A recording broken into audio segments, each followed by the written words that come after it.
Hi, Matt Gilbert here, specialist in anxiety and panic attacks. What I want to talk about today, however, is the relationship between anxiety and alcohol.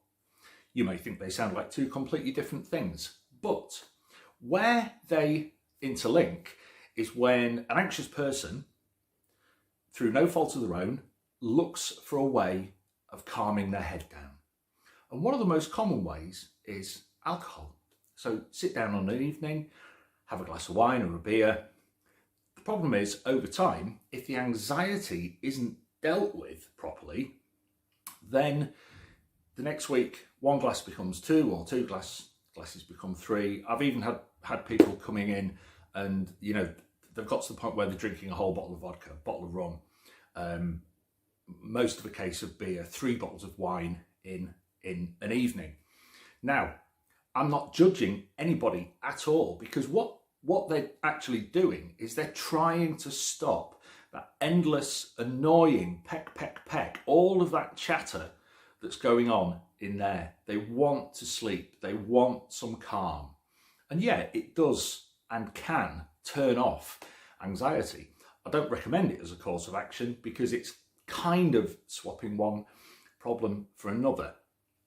One of the other things is, over time, the alcohol becomes less effective at suppressing the anxiety. The anxiety keeps trying to get out. So you've got this battle between the anxiety and the alcohol, which in time creates a whole different level of turmoil on its own.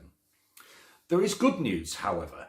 What we tend to find is that we start by dealing with the anxiety, then the mental process that's driving I need to have a drink, I want to have a drink, I want to shut my head up.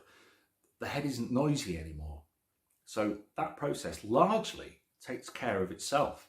So we deal with the anxiety and panic attacks. That stops the chatter. Because the chatter isn't there, there isn't the need to have a drink. That's really simple. All we do then is we just get rid of the bad habit.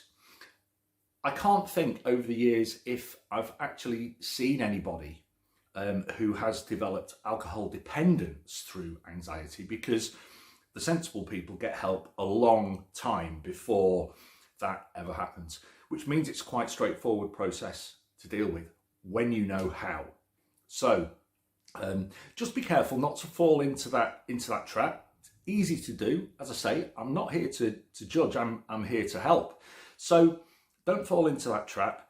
If you are falling into that trap, then it's time to see that as a major red flag, because believe me, it's a really, really slippery slope that potentially you're going down. It's time to get an intervention if that's the case. If you've got as far as coping strategies, look at it in this positive way.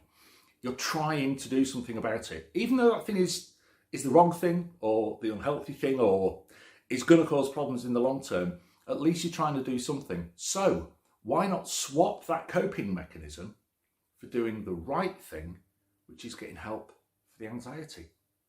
Solves the problem, doesn't it? Great.